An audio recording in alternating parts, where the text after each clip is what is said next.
So this is ATF. That is automatic transmission fluid. You notice the red tint there.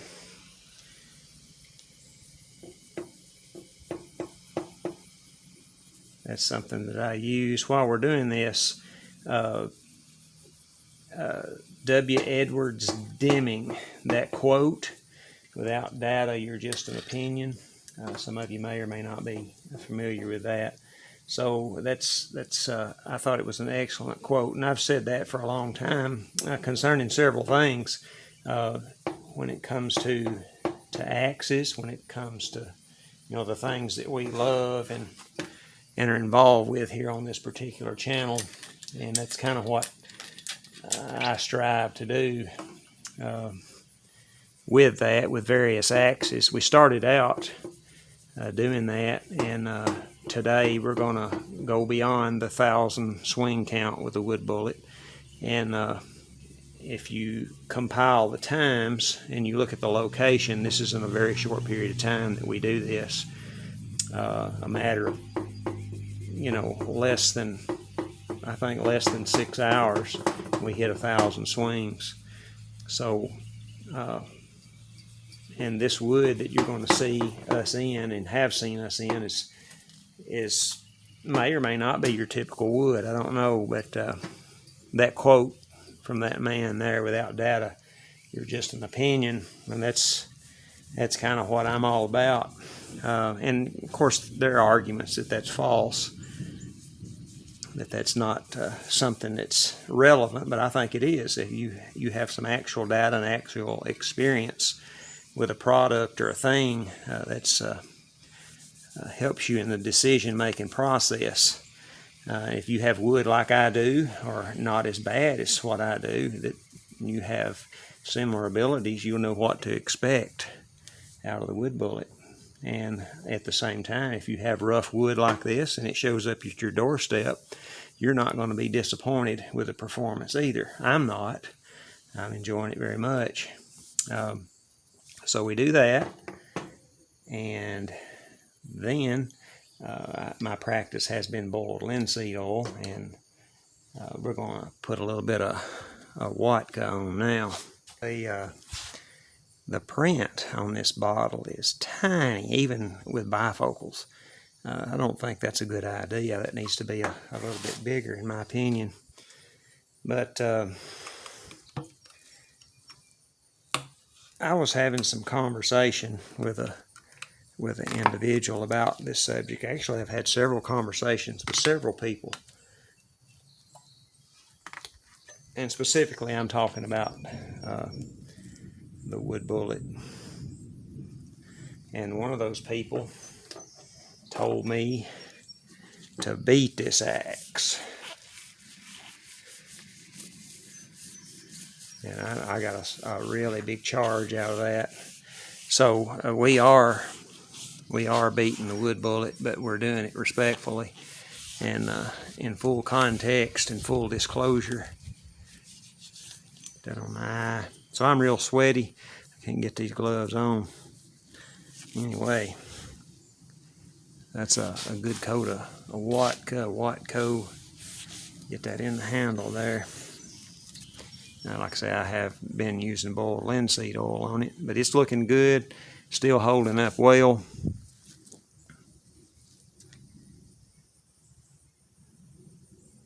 Still have the micro bevel. I have rocked it once, but we've not touched anything up, and it's very durable, holding well. There's your pole. So I don't know if I said it or not, but yeah, I think I said it. And anyway, that individual's been kindly silent heretofore, and I hope everything's all right, and that I'm doing that the way I ought to be. But anyway, looking good. We got a few service stripes there. That's to be expected. But we're going to put her to work today.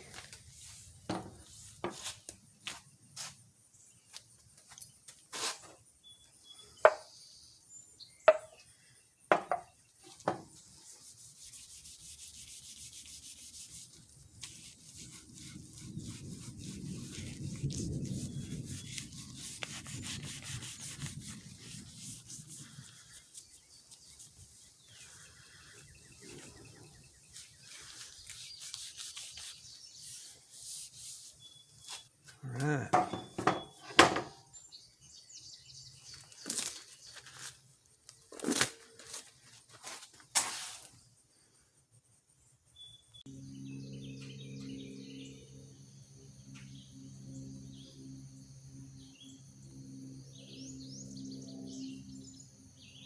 Hello?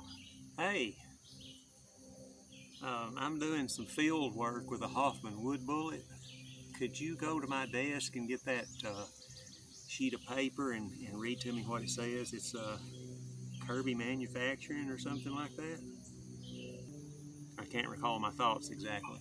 And then on the back of it, it says red oak 9 foot, blah, blah, blah, blah, blah.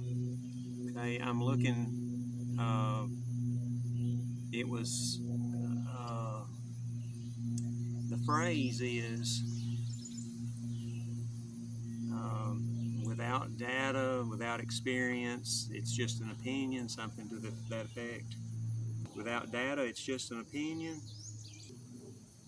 About red oak and split in an hour or less. I don't care what we're going to do. Where you at, by the way? I'm at my splitting wood. It's fixing to come a thunderstorm on me. There's two pieces. There's front and back of the paper. I just sent you the pictures.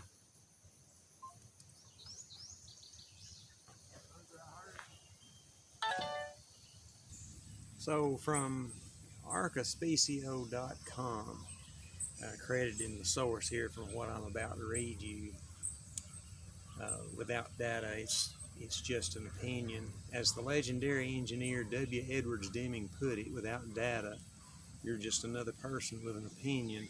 Without insight into data, people make decisions based on instinct, speculation, or prevalent theory.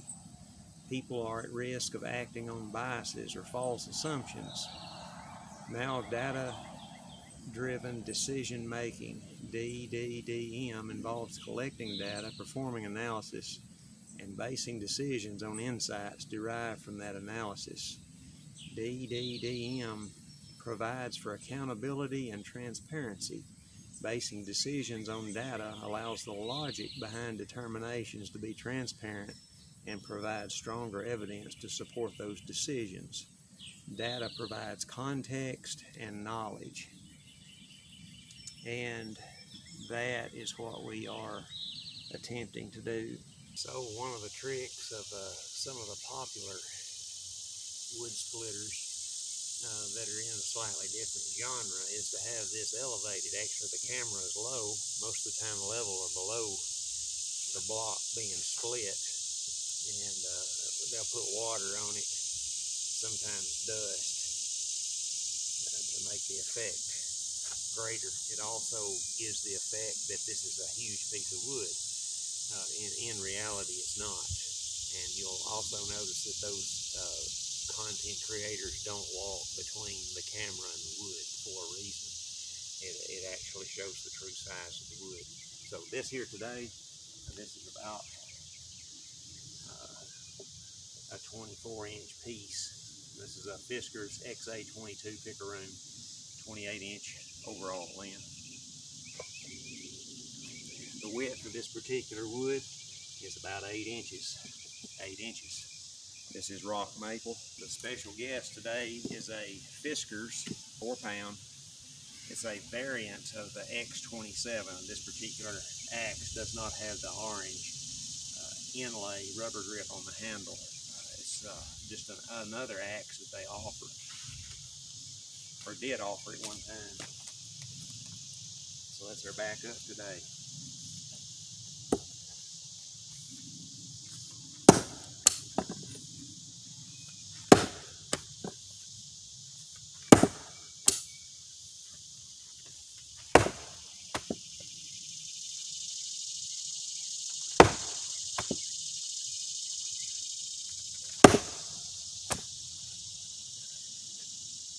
So, for example,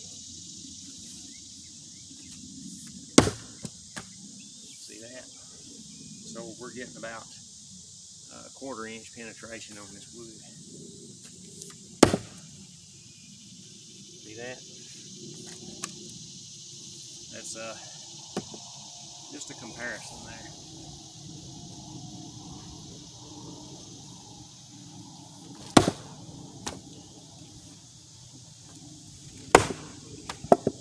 working the front and the back of a seam. The seam's right here. I'm going to rotate it now.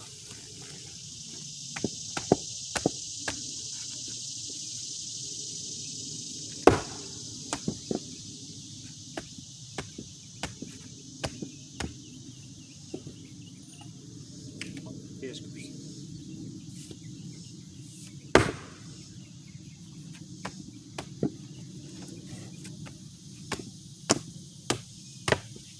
See that?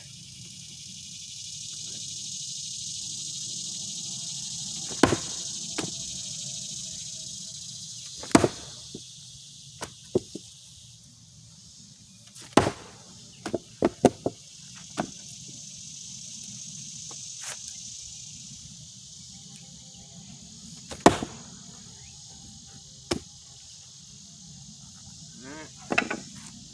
Now I'm going to quarter it.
Alright, so we've hit 1, 2, 3, 4, 5, 6 rotated head.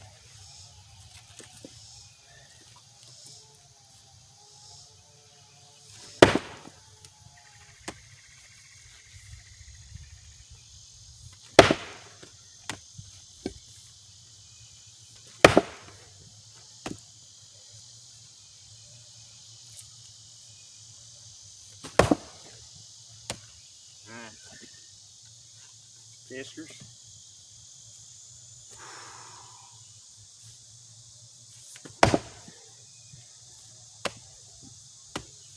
Fiskars right here.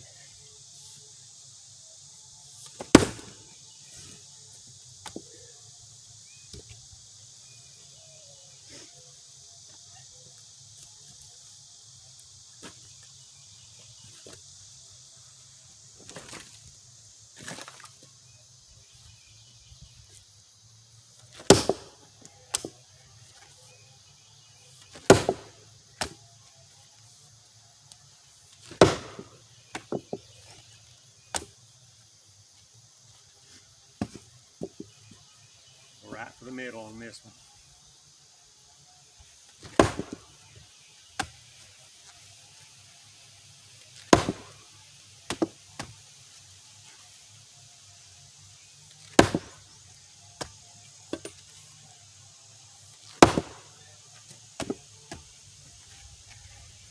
Alright, middle with the Fiskars.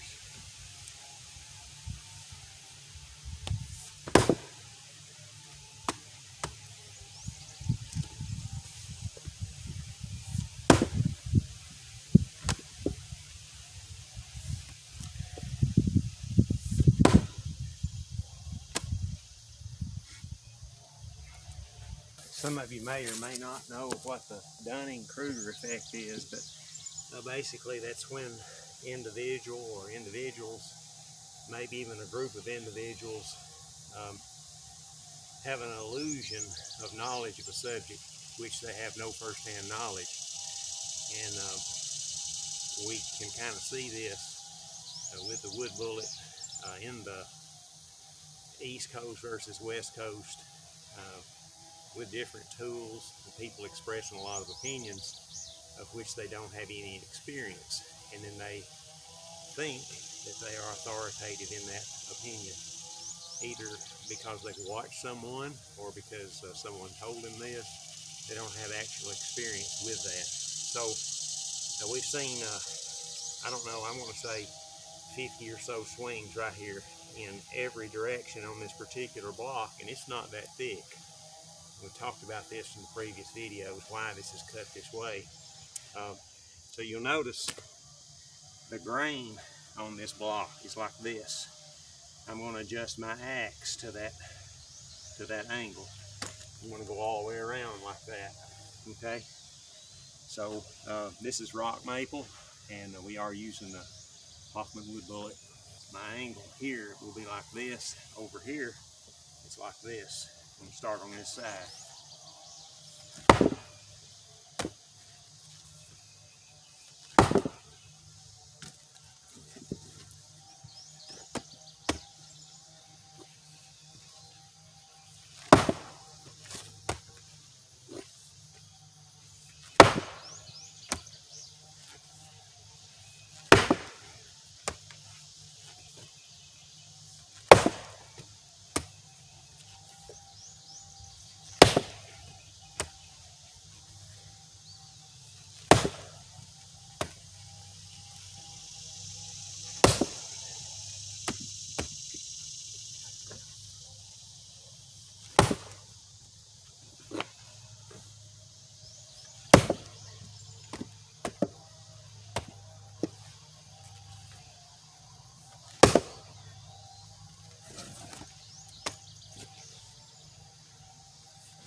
So we got us a break going here.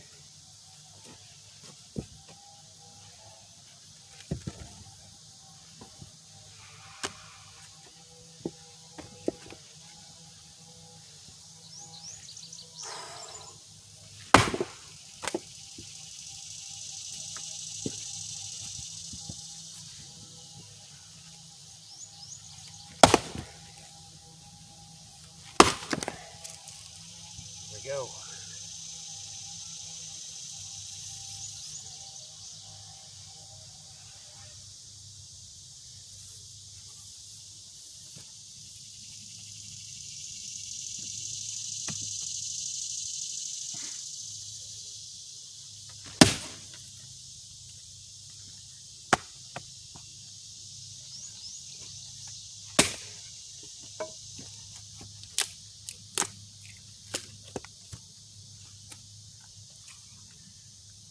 Major twist.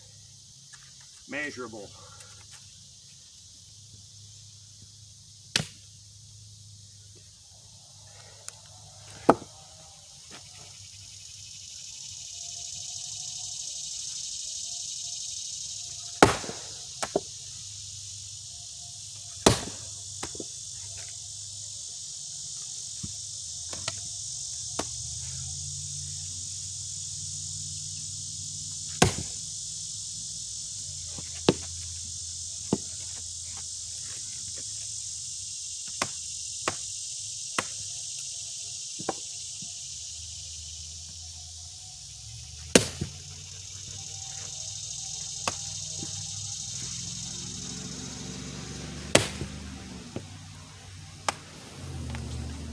I'm going to start. I'm going to come right across the grain now.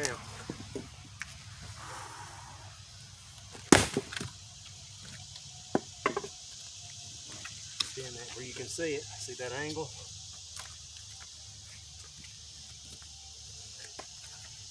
Now, you're educated on this subject now. you've seen this wood, but have you chopped it? Have you split it? I've done both.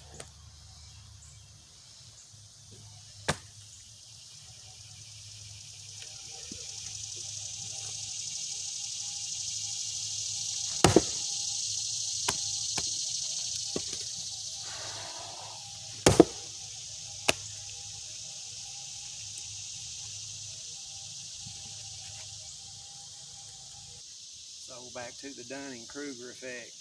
At this point, I have just tripped over the 1,000 swing mark with a Woodbullet. So I know what it's going to do, or I've got a good idea of what it's going to do. I've got a good idea of its capabilities.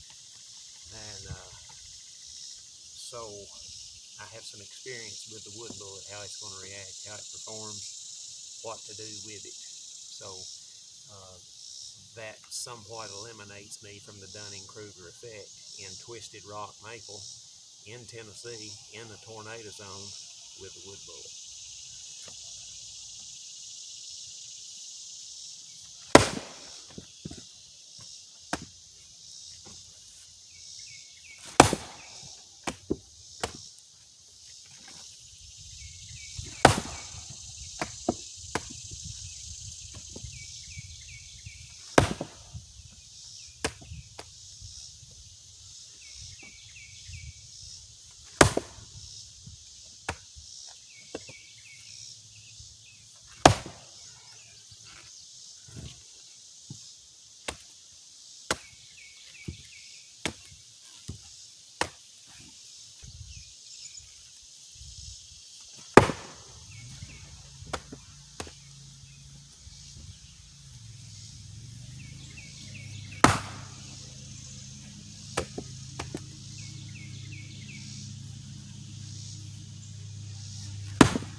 X27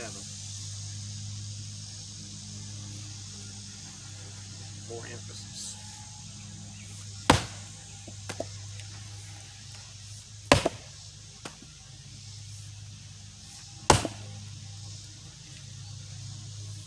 Quarter-inch penetration.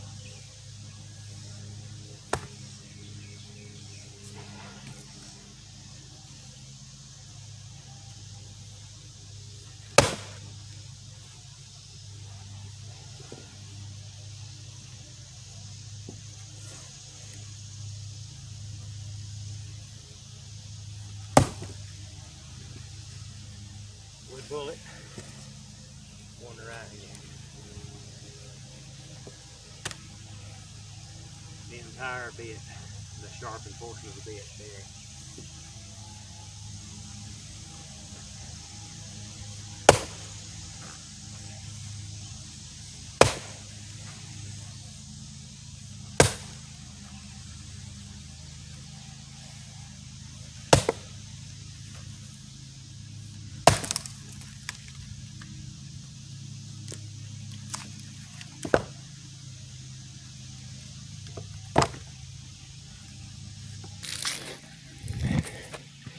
So this log is square bucked with the chainsaw.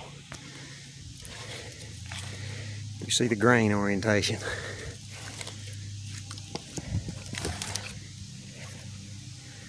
Now, in order for the Dunning-Kruger effect to be inactive, you have to have experience with this wood and with the Woodbullet.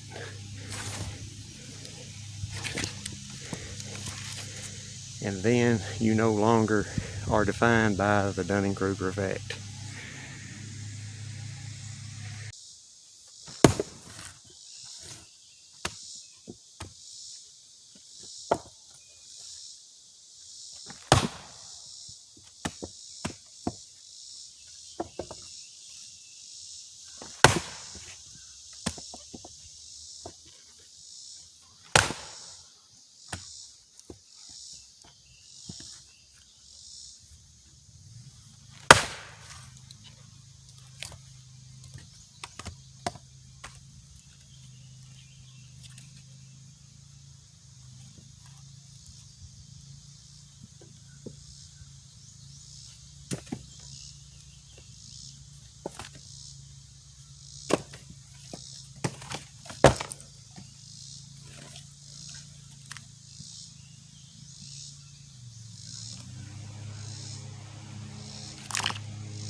Again, looking at what's inside this.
Another thing that will help you not become a victim of the Dunning-Kruger effect in the axe world is to look at the Sherrill log weight chart. It lists it by diameter, by length, and by species. And also the Janka scale, and that is in North America and Australia. Australia leaves America behind at about the 3,000 mark and goes upward. So I've watched a lot of guys split jarrah wood and the gums, things of that nature. Australia is some serious wood, and know that I know that because I've educated myself on the subject.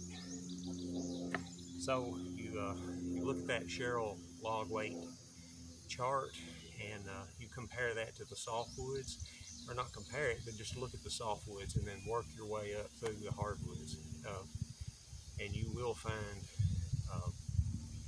certain species of fir to have good weights, and certain species on the west coast to have good weights to them and to have higher BTUs. The BTU scale as well, it's another good thing to look at. But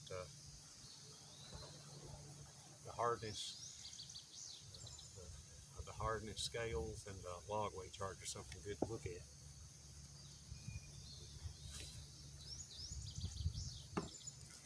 To better educate yourself.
And a lot of times it is, when we read those comments, and most of the time they're trying to be critical or criticize or show their knowledge, and the true knowledge comes out in the nomenclature and the things stated within those comments.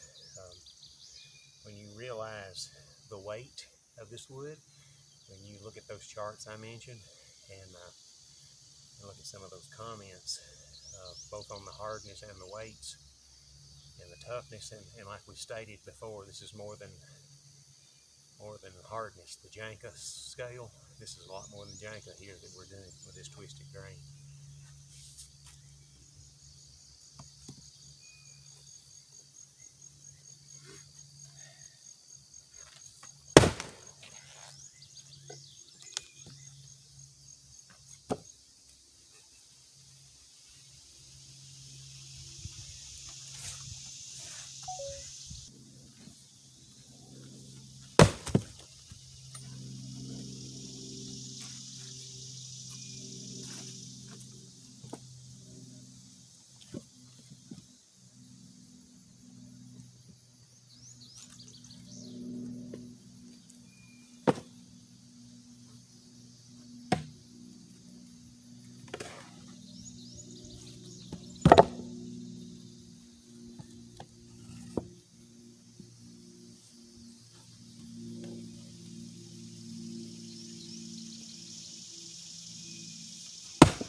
going to put the X27 in this again.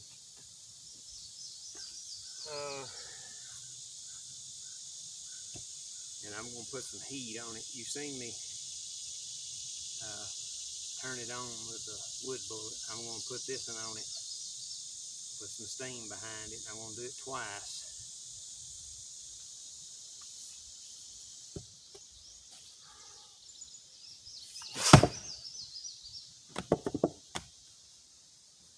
About a 1/2 inch penetration there.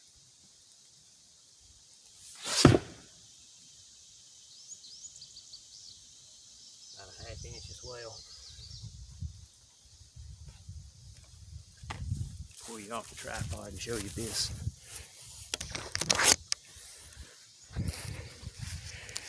Now, Bluegrass Outdoors can really zip one of these. And on his weakest day, I might be able to hang with him when I'm fresh. You see where that's at. That's about all I got with the X27. So that tells you about this wood. And again, it's hard for me to. That's a straight buck piece, and you see that grain twist. It's like this. Okay. So.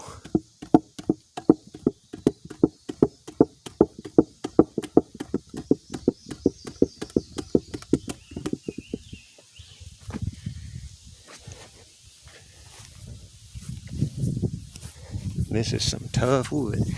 And again, it's hard for me to communicate to the viewer and to make you understand what's going on here.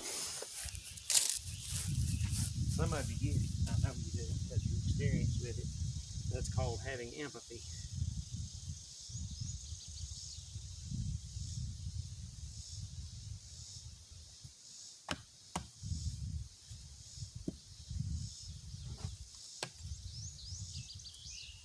Zip the Woodbullet here.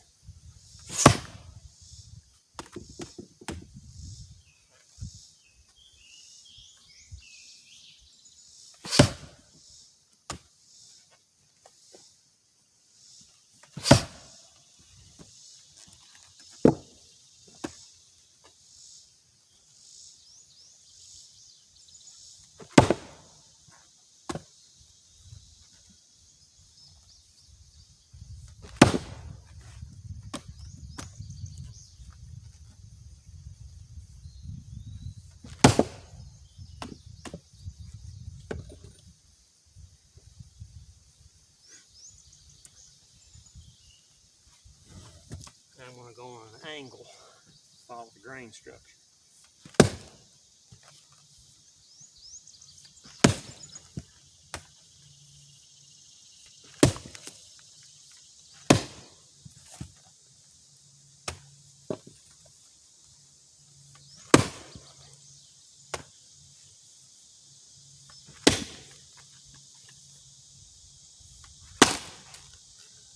Okay.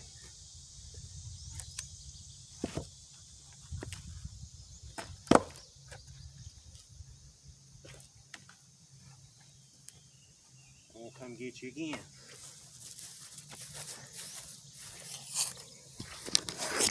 I know you're seeing it. The people that truly will reason, the people that truly will think, understand this. And the people that have truly done this in the field understand this. So, in relation to the buck, there's your angle.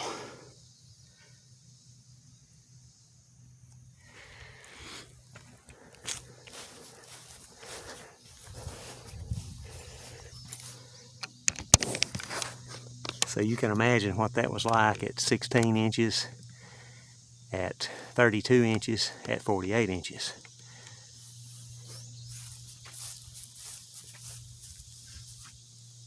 And then look at that Sherrill log weight scale. You'll understand why these were cut in such a manner. They couldn't be busted with them all, and they couldn't be loaded. at 32 inches or 16 inches.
This is super twisted here. I don't know about this. Really don't. All we can do is try, and it may pop right apart.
Go.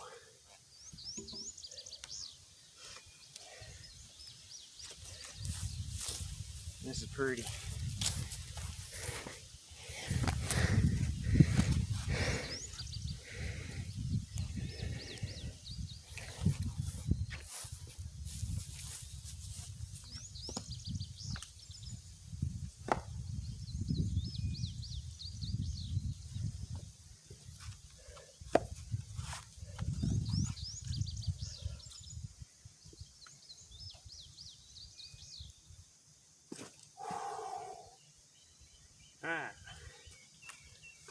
So now I'm going to angle my axe. I was chopping pretty much upright on that one. I'm going to angle it like this. Try to start in like that.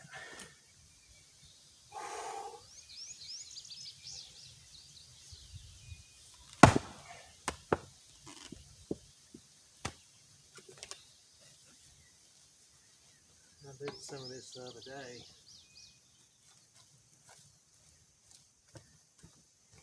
Try to work a little bit smarter. That'll help right there.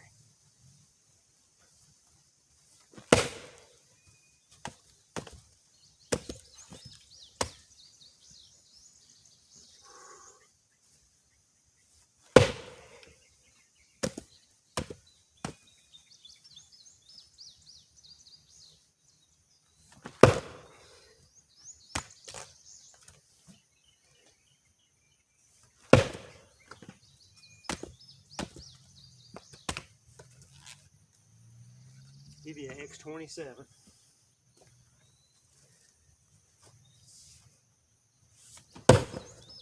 Didn't even penetrate. And that's okay. And don't misunderstand me. I really like the X27.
So it's about 90 degrees today with 100% humidity here.